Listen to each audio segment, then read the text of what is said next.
que assusta? Esse dinheiro tá com os sindicatos, a roubalheira foi feita. Então, tá lá com os sindicatos, as entidades, 6 bilhões de reais, se a gente considerar desde 2016, 7,8 bi. A pergunta é, o que vocês vão devolver? Estão falando que vão devolver tudo? Vão devolver só o de abril? Como é que vai ser?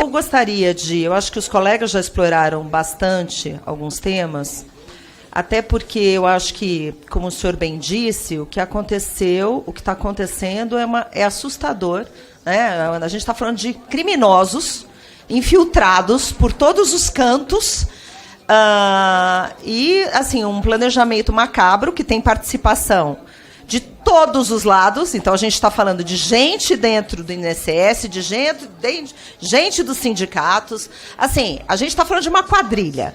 Falando das associações e tudo. Então, a gente está falando de uma quadrilha. Mas o que salta aos olhos, até porque eu estou aqui com o relatório de auditoria da Controladoria Geral da União, que foi o relatório que foi feito por eles, né? O senhor distribuiu o relatório de apuração, mas eu vou me basear no anterior, que é da Controladoria Geral da União e também do Tribunal de Contas da União, que já tinham feito relatório e tinham sido alertados. E dentro deste relatório, de uma maneira muito clara, eles apontam o crescimento, né, do número de entidades e descontos de mensalidade. E é assustador o aumento disso. Então, tem lá desde 2016, vocês devem ter visto aqui. Essa evolução está na página, na parte que fala considerações iniciais, e lá é muito claro que nós temos 2016, daí começa 2016, 17, 18, 19. Daí nós temos 2021, 15 associações.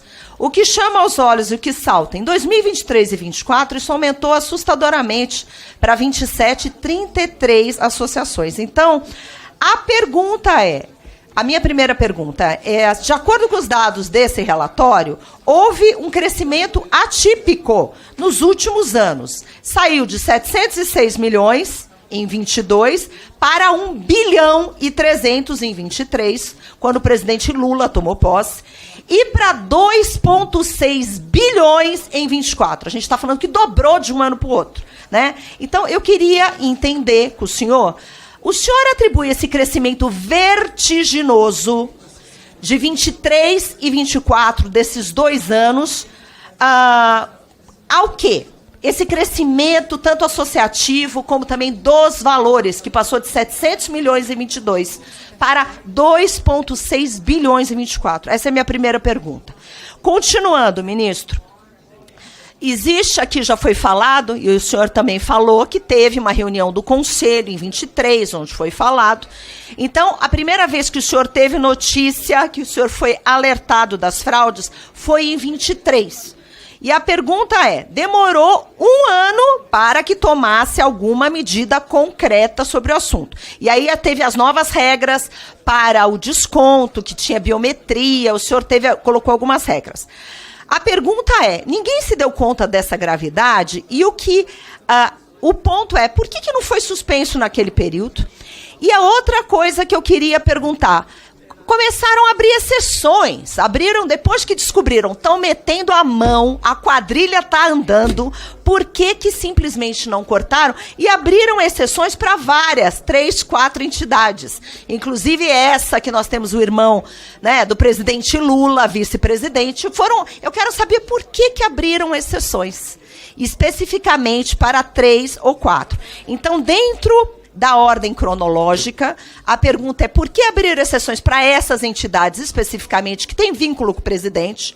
Segundo, por que não foi pautado também na reunião do Conselho Nacional? Uma coisa grave dessa, né? Mesmo, a gente está em 25, isso cresceu de 23 para cá. E aí eu quero fazer uma pergunta importantíssima, ministro, que é a pergunta de como vai pagar. A pergunta é, de onde vão tirar esse dinheiro?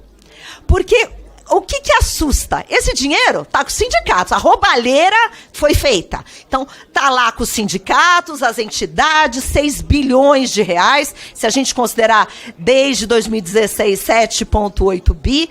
A pergunta é, o que vocês vão devolver? Estão falando que vão devolver tudo? Vão devolver só o de abril? Como é que vai separar esse joio do trigo? Né? Porque nem tudo é fraude. Ok, supondo que tenha 1, 2, 3 entidades corretas, a roubalheira, o dinheiro que está com eles, como vai ser, o que vai ser feito com eles e de onde vai ser esse dinheiro? Ou será que o cidadão brasileiro vai ter que pagar de novo por uma inércia, por tanta corrupção e por essa quadrilha? A questão é o que vai ser feito com essa quadrilha, que eu sei que é a polícia que vai atrás, que vão ser processados, ok. Mas a questão é quem é que vai pagar essa conta? Porque vão tirar o dinheiro deles para pagar ou vão tirar o dinheiro do cidadão?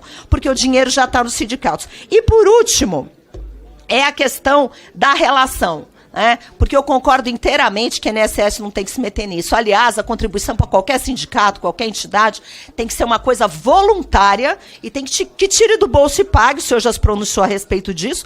Mas a questão é que a gente fica sempre jogando na lama as nossas instituições, seja por esse excesso de puxadinho, seja por esse excesso de quadrilha que combina com um e com o outro, e o cidadão brasileiro paga a conta. Então, a minha pergunta aqui, a minha quarta, é que, primeiro, eu quero que o senhor justifique a questão do aumento vertiginoso de 1,3 bi e 2,6 bi ter acontecido nos anos do governo Lula, que é 23, 24, e quem é que vai pagar esta conta? Porque é o cidadão brasileiro, a gente continua roubando do cidadão uma coisa que é, ao invés de perseguir os aliados políticos e os protegidos, que inclusive abriram exceção. Então, muito obrigada, aguardo as respostas.